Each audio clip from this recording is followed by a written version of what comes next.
स्वागत है आपका क्रिएटिव आर्ट डिजाइन स्टूडियो में। नमस्कार, मैं सुमित और इलस्ट्रेटर में आज हम देखेंगे डैश कैलेंडर या फिर टेबल कैलेंडर भी कह सकते हो।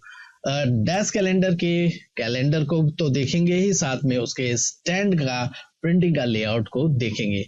तो बहुत कुछ जानेंगे, बहुत कुछ सीखेंगे आज की वीडियो में। पर उससे पहले लाइक, सब्सक्राइब, शेयर और कमेंट करना कभी ना भूले।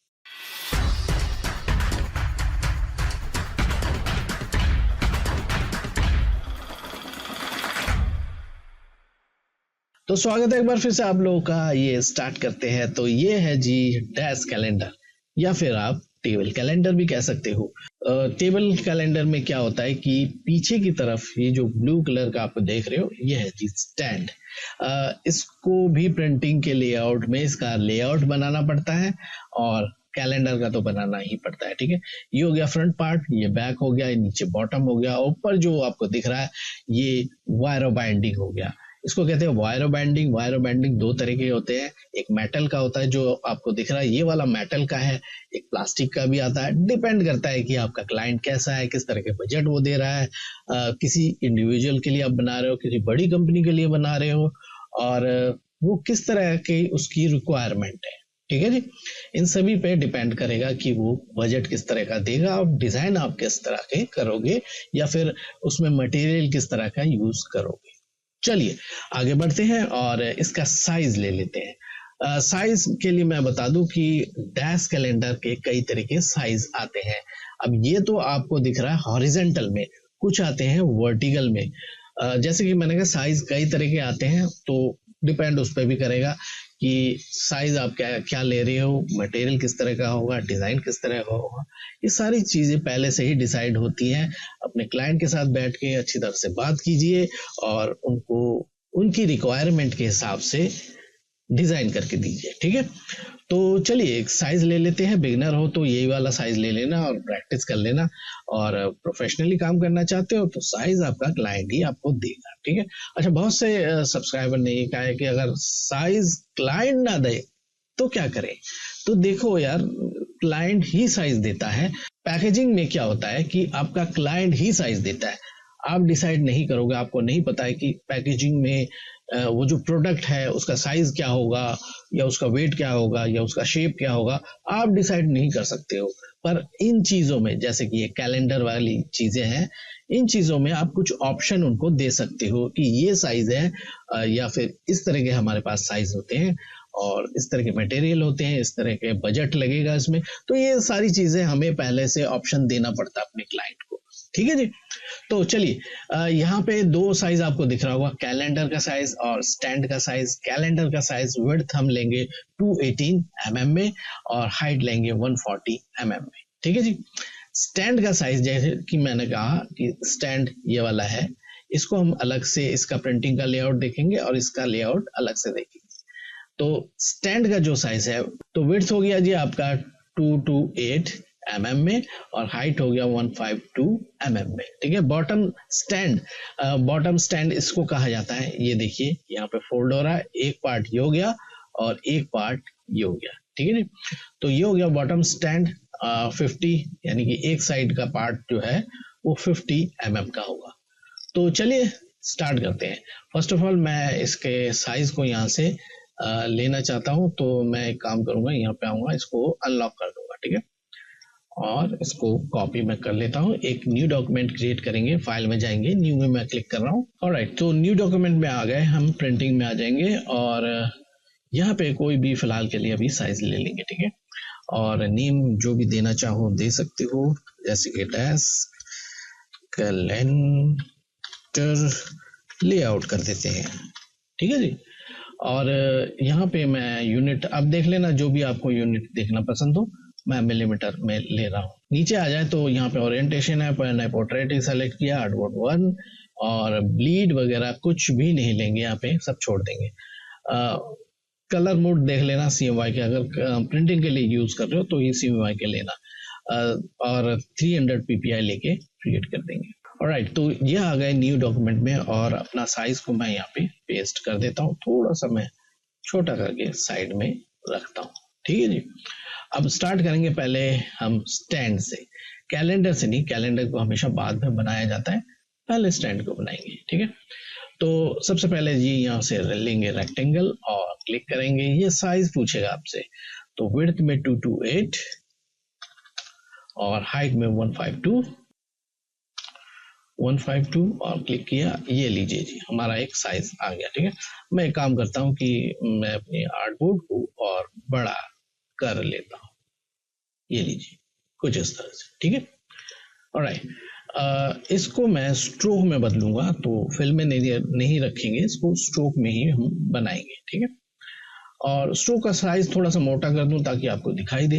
हालांकि जब हम प्रोफेशनली काम करते हैं तो 0.5 या 0.75 के अंदर ही हम काम करते हैं। ठीक है, तो मैं 0.3 के आसपास रख रहा हूं ताकि आपको स्ट्रोक दिखाई दे। तो ये हो गया जी हमारा फ्रंट, इसको आप फ्रंट भी कह सकते हो या बैक भी आप इसको कह सकते हो। ठीक है, तो फर्स्ट ऑफ ऑल मैं इसी की कॉपी करके इसके साथ अटैच करूंगा। ठीक है, ऐसे करके अटैच करने के बाद अब हम बॉटम का साइड लेंगे। बॉटम यहाँ पे मैंने अभी आपको दिखाया था ये वाला। ठीक है, तो ये वाला पार्ट बनाएंगे, फिर ये वाला पार्ट बनाएंगे, फिर से ये वाला पार्ट बनाएंगे। ठीक है, तो यहाँ आ जाए तो इसका साइज लेंगे।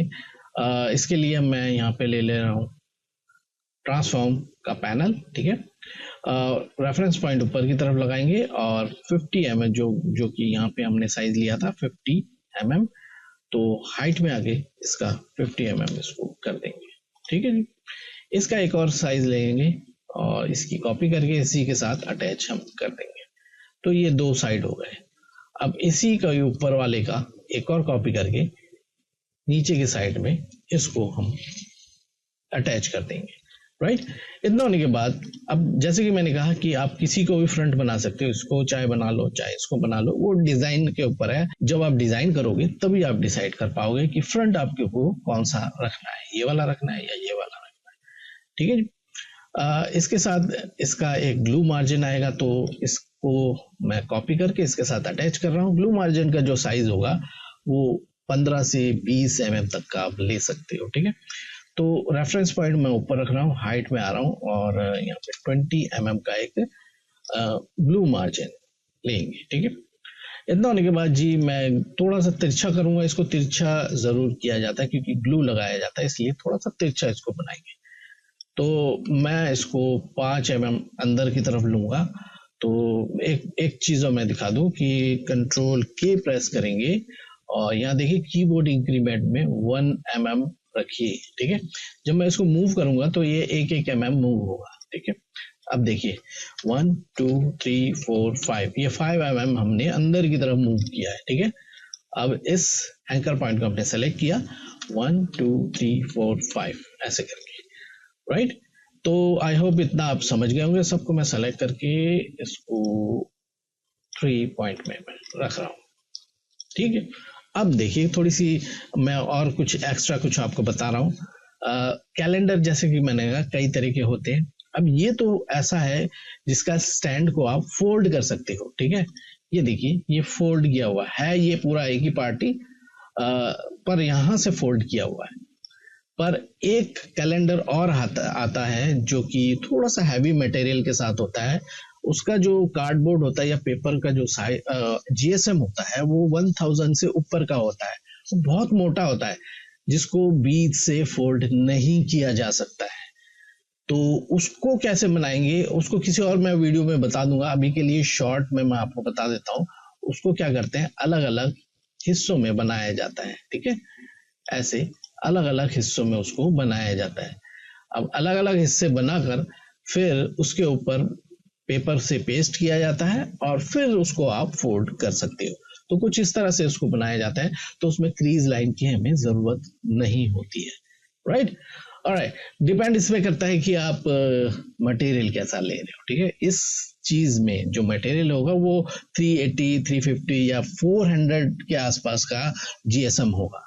ठीक है, तो चलिए और आगे बढ़ते हैं। अब मैं इसमें ये करूंगा जी, इसमें देखो प्रिंटिंग होता नहीं है, कुछ केसेस में होता है प्रिंटिंग। मैं आपको दिखा दूं कि कुछ केसेस में प्रिंटिंग होता है, कुछ केसेस में यहाँ पे भी लोगो प्रिंट करवाते हैं या कंपनी का नेम प्रिंट करवाते हैं। तो ऐसे में क्या होता है कि थोड़ा सा और इसको छोटा कर दिया जाता है, यानी कैलेंडर को थोड़ा सा छोटा कर दिया जाता है। या फिर पीछे की तरफ भी एड्रेस या सोशल मीडिया के लिंक्स वगैरह इनको भी प्रिंट किया जाता है। तो डिपेंड उस पर भी करता है कि आपने स्टैंड पे प्रिंट करवाना है नहीं करवाना है। तो चलिए आगे बढ़ते हैं, और मैंने इसमें कुछ भी नहीं प्रिंट करवाना है, तो इसका ब्लीड नहीं लेंगे क्योंकि इसमें प्रिंट ही नहीं होना है, तो इसको ब्लीड की जरूरत है ही नहीं। इसके लिए मैं क्या करूंगा, देखो यहाँ पे क्रीज लाइन की हमें जरूरत है क्योंकि इसको फोल्ड किया जाएगा। तो यहाँ से लेंगे डायरेक्ट सिलेक्शन टूल और शिफ्ट की प्रेस करते हुए बीच के लाइन को सेलेक्ट कर लेंगे क्योंकि फोल्ड होना है यहाँ से, ठीक है जी। उसके बाद जी इसकी कर देंगे कॉपी, लेयर में आएंगे, एक न्यू लेयर मैं क्रिएट कर रहा हूँ और नेम कुछ भी रख देंगे स्टैंड, ठीक है जी। एक और लेंगे हम और इसका नाम रखेंगे क्रीज लाइन, ठीक है जी, और इसको स्टैंड वाले लेयर के अंदर रखेंगे ऐसे करके, ठीक। अब जो कॉपी हमने किया था इस वाले क्रीज लाइन वाले लेयर को सेलेक्ट करके एडिट में जाकर पेस्ट इन प्लेस कर देंगे, तो ये पेस्ट हो जाता है। अभी मैं आपको दिखाता हूँ। मैं इसका कलर चेंज कर दूं और यहाँ से हम कलर लेंगे, ब्लू ले लेते हैं, बहुत से लोग ग्रीन भी लेते हैं, ब्लू भी लेते हैं, देख लेना आपको जो ठीक लगता हो वो ले सकते हो। ये मैंने ब्लू ले लिया, ठीक है। और यहाँ पे जाके स्ट्रोक में जाके मैं इसको डैश लाइन में 5 mm का डैश लाइन ले रहा हूँ। तो ये देखिए कुछ इस तरह से हमारा क्रीज लाइन क्रिएट हो गया है। अब देखो इतना ही जरूरत होता है, और चाहो तो इसका आप एक और काम कर सकते हैं कि इसको आप डाई लाइन भी बना सकते हैं। बहुत से लोग डाई लाइन के साथ भी कट करते हैं और बहुत से लोग बिना डाई लाइन के भी कट कर देते हैं। बिना डाई लाइन के कैसे कट होगा, देखो मैं अगर इसको हाइड कर दूं तो बहुत से लोग क्या करते हैं, इसको सीधा सीधा कटवा लेते हैं, यहाँ से ऐसे और ऐसे करके कटवा लेते हैं। वो डाई लाइन का पैसा बचाने के लिए करते हैं ऐसे बहुत से लोग। देखो अगर आपके पास ज्यादा काम है, ज्यादा क्वांटिटी में काम है और ज्यादातर इसी तरह के ही काम होते हैं, तो आपको मैं कहूंगा कि इसका डाई लाइन बनवा के काम कीजिए, ठीक है। उस तरह के मत कीजिए। उस तरह के वो लोग करते हैं जिनको शॉर्ट टर्म के लिए काम करना है, थोड़ी दिन के लिए काम करना है, थोड़ा सा काम है बस उसको करके निपटा कर देना है। तो ऐसे में वो क्या करते हैं, डाई लाइन नहीं बनवाते हैं, डाई लाइन का पैसा बचाने के लिए। तो हम इसका डाई लाइन भी बनाएंगे, ठीक है। तो सिंपली इसको सेलेक्ट कर लीजिए और यहाँ आ जाएंगे पाथ फाइंडर में और यूनाइट कर दीजिए। तो ये बन गया जी हमारा डाई लाइन, ठीक है जी। और इसका नाम हम दे देते हैं डाई लाइन, ठीक है जी। और इसको उठाकर स्टैंड वाली लेयर के अंदर डाल देते हैं, दोनों को शो कर देंगे। तो ये देखिए कुछ इस तरह से है, ठीक है। फिर से मैं कह रहा हूँ कि इसमें ब्लीड हमने नहीं लिया है क्योंकि इसमें प्रिंट नहीं होना है। अगर आपने प्रिंट करवाना है ऐसा कुछ बैक साइड में या फ्रंट साइड में, तो ही आप ब्लीड लेना, वरना मत लेना। अब हम क्या करेंगे जी, मैं ये करूंगा एक और मैं यहाँ पे आर्टबोर्ड को क्रिएट कर लूंगा ऐसे, ठीक है जी। अब हम बनाएंगे कैलेंडर को। तो कैलेंडर का साइज ले लेते हैं। पहले तो आ जाते हैं कैलेंडर में, क्लिक करेंगे और 218, तो 218 कर देते हैं यहाँ पे, और हाइट होगा 140, हाइट को ले लेंगे 140, ठीक है।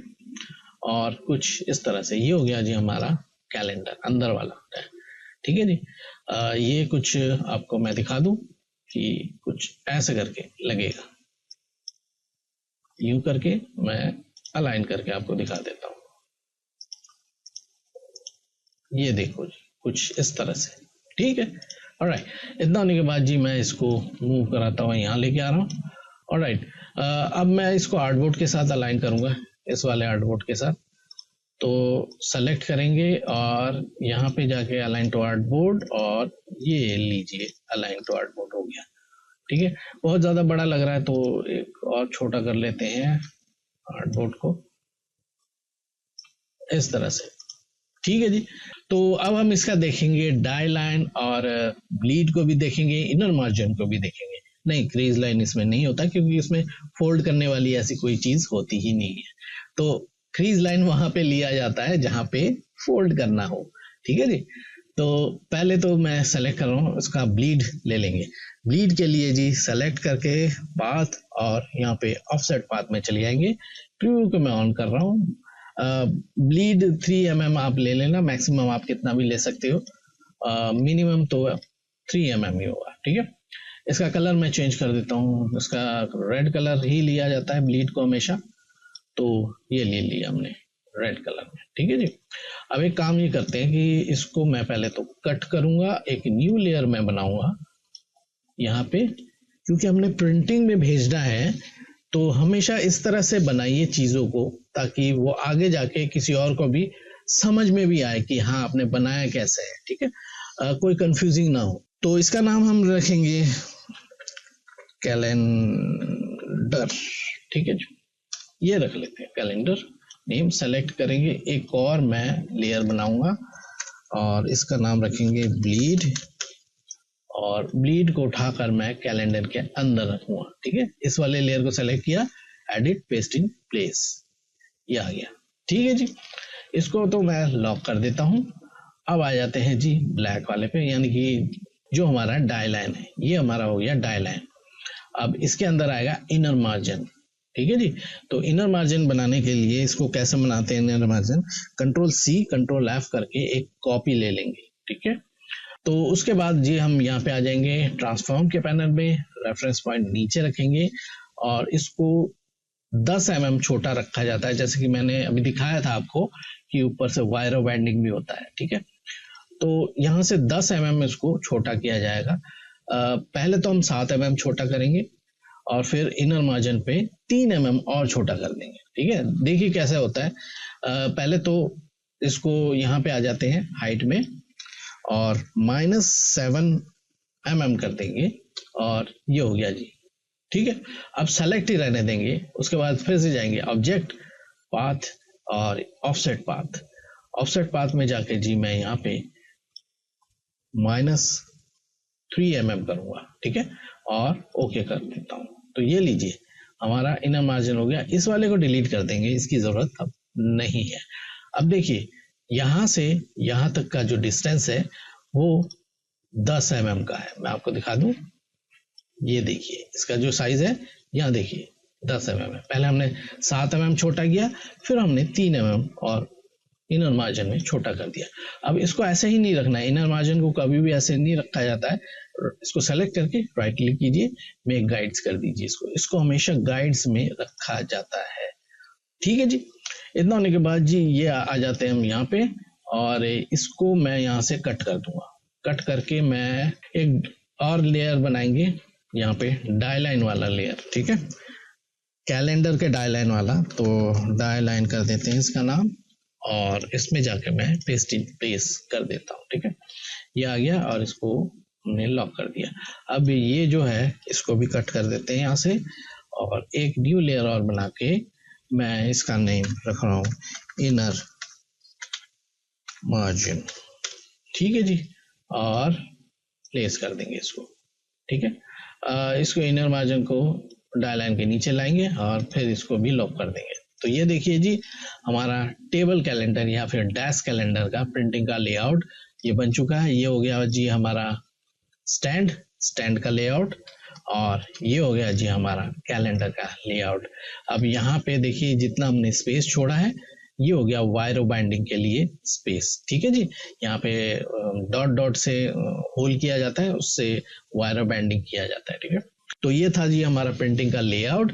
नेक्स्ट ट्यूटोरियल में हम इसी प्रिंटिंग के लेआउट को लेकर डिजाइन जरूर करेंगे, तो वेट कर लो थोड़ी दिनों बाद एक और मैं वीडियो लेके आऊंगा। तो उम्मीद करता हूं कि आज का ट्यूटोरियल आपको जरूर पसंद आया होगा। पसंद आया तो लाइक जरूर कीजिए, सब्सक्राइब नहीं किया फर्स्ट टाइम मेरे चैनल पे तो प्लीज सब्सक्राइब जरूर कर लीजिए। किसी भी तरह का क्वेश्चन हो इस वीडियो से रिलेटेड आप मेरे कमेंट सेक्शन में कमेंट कर सकते हैं।